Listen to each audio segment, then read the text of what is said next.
शीतले त्वं जगत माता, शीतले तुम जगत पिता, शीतले तुम जगत धात्री, शीतलाय नमो नमः। अर्थात हे माता शीतला, आप ही संसार की आदि माता हैं, आप ही पिता हैं और आप ही इस चराचर जगत को धारण करती हैं। अतः आपको बारंबार नमस्कार। जय श्री कृष्ण दोस्तों, हर हर महादेव। कैसे हैं आप सब? स्वस्थ और सुरक्षित होंगे? दोस्तों, आज जो मैं जिस विषय पर बात करने वाली हूँ आप सब समझ ही गए होंगे।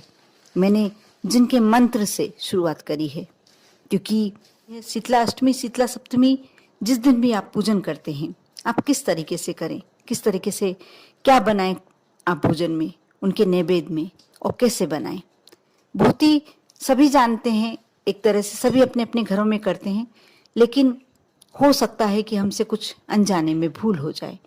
इसलिए आज मैं इस विषय पर आपको थोड़ा विस्तार से बताने वाली हूँ। आप अवश्य शुरू से अंत तक वीडियो को देखें, क्योंकि शीतला माता ऐसी माता है जो आपकी बीमारियों से रक्षा करती है, आपके परिवार की अदृश्य शक्ति, अनिष्टकारक शक्तियों से रक्षा करती है। साथ ही धन की देवी माँ लक्ष्मी की, यदि आप पर शीतला माता की कृपा है तो माँ लक्ष्मी की भी आप पर कृपा होगी ही होगी। और शीतला सप्तमी ऐसा त्यौहार है जो हर हिंदू, कोई भी जात हो, कोई भी कास्ट हो, सभी लोग मनाते हैं। आप इस वीडियो को शुरू से अंत तक अवश्य देखें, क्योंकि आपके लिए बहुत ही आवश्यक है जो जानकारी, वही इस वीडियो से आपको प्राप्त होने वाली है।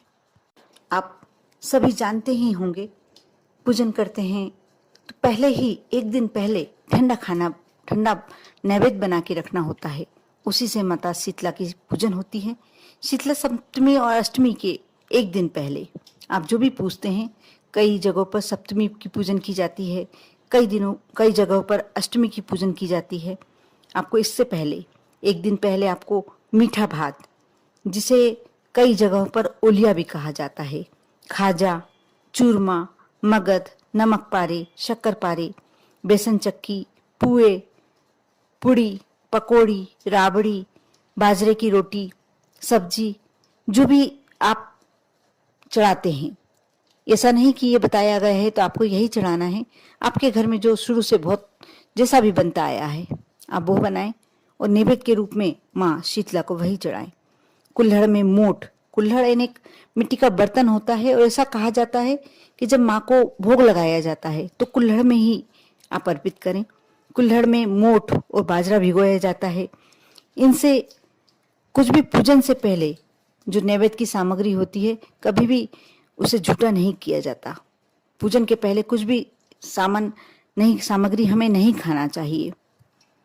कई जगहों पर माता जी की पूजन के लिए एक ऐसी रोटी बनाई जाती है जिसमें लाल रंग के सिकाई के एक भी निशान नहीं बने हों। और यानी जिस दिन आप भोजन बना रहे हो, छठ के दिन या सप्तमी के दिन, यदि आप अष्टमी पूजते हैं तो सप्तमी के दिन आपको भोजन बनाना है, और यदि आप सप्तमी पूजते हैं तो छठ के दिन भोजन बनाना है। तो छठ को आप रात को सारा भोजन बनाने के बाद रसोई घर की साफ सफाई करके और आपको अवश्य रखना चाहिए। शीतला सप्तमी के एक दिन पहले कई जगहों पर 9 कण्वारे बुलाए जाते हैं। एक कुल्हड़ और एक दीपक कुम्हार के यहाँ से मंगवा लेते हैं। और बासड़े के दिन सुबह जल्दी उठकर ठंडे पानी से नहाना चाहिए। इस बात का ध्यान रखना चाहिए, क्योंकि क्या होता है कि जो ठंड के दिन चलते रहते हैं तो उसमें सभी गर्म पानी से स्नान करते हैं, लेकिन ऐसा कहा जाता है जिस दिन बासुड़ा हो, जिस दिन शीतला सप्तमी की पूजन की जाती है, उस दिन हमें ठंडे पानी से ही नहाना चाहिए। और एक थाली में कण्वारे भरें। कण्वारे में थोड़ा दही, राबड़ी, चावल, जिसे ओलिया भी कहा जाता है, पुआ, पकौड़ी, शक्करपारे, या जो भी आपने रोटी, पुड़ी जो भी आपने बनाई है, मीठा मोठ, भीगा मोठ, बाजरा, जो भी आपने बनाया है उसे आप रख लें।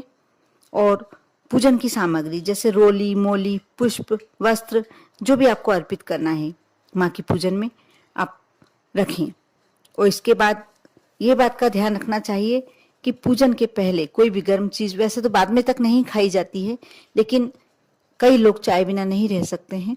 इसलिए पूजन करने के बाद जब आप ठंडे भोजन का भोग लगा लेते हैं। जब माता की पूजन के बाद आप थोड़ा सा ठंडा भोग ले लें, उसके बाद ही आप चाय पिए, जो भी गरम।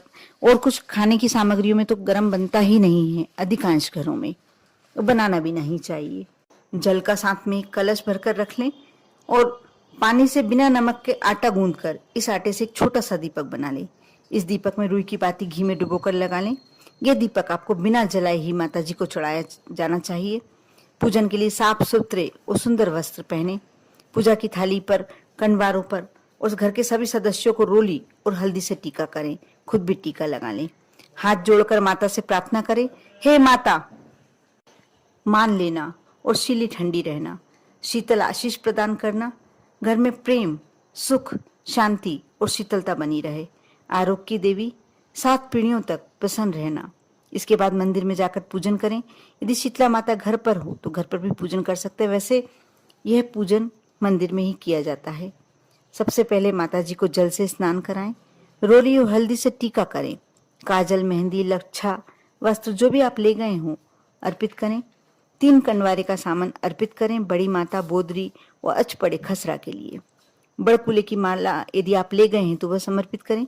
आटे का दीपक बिना जलाए अर्पित करें और माता की जो भी कहानी आप बोलते हैं उस कथा को सुनें और हाथ जोड़कर माता से आशीर्वाद लें। अंत में वापस जल चढ़ाएं और चढ़ाने के बाद जो जल बहता है उसमें थोड़ा सा जल लोटे में डाल लें। यह जल पवित्र होता है। इसे घर के सभी सदस्य आंखों पर लगाएं। थोड़ा जल घर के हर हिस्से में छिड़कें, जिससे घर में शुद्धि भी होती है और शुभ ऊर्जा का संचार होता है। शीतला माता की पूजन के बाद आपको पथवारी की पूजन करनी चाहिए। एक कुंवारे का सामान यहाँ अर्पित करना चाहिए। शीतला माता की कहानी और पथवारी की कहानी और श्री गणेश जी की कहानी सुने। इसके बाद जो होलिका दहन होता है, जहाँ हुआ था वहां जाकर पूजन करें। थोड़ा जल चढ़ाएं, पुआ, पकौड़ी, बाजरा, एक कुंवारे का सामान यहाँ चढ़ाएं। घर आने के बाद पानी की मटकी की पूजन करें और बचे हुए कुंवारे का सामान कुम्हरी को या गाय को और ब्राह्मणी को दे दें। इस प्रकार शीतला माता की पूजन संपन्न होती है। घर के दरवाजों पर सुरक्षा के लिए हाथों की छाप लगानी चाहिए। ठंडे व्यंजन सब परिवार मिलजुल कर खाएं और बासेड़ा का त्योहार का आनंद उठाएं। इस प्रकार यदि आप शीतला माता की पूजन करते हैं तो आपके जीवन के कष्ट मिट जाते हैं। शीतला माता की पूजा हमेशा ठंडे बार को ही करनी चाहिए, जैसे सोमवार, गुरुवार, शुक्रवार ठंडे बार होते हैं। शीतला माता की पूजा बच्चों के स्वास्थ्य के लिए उनकी माएँ करती हैं।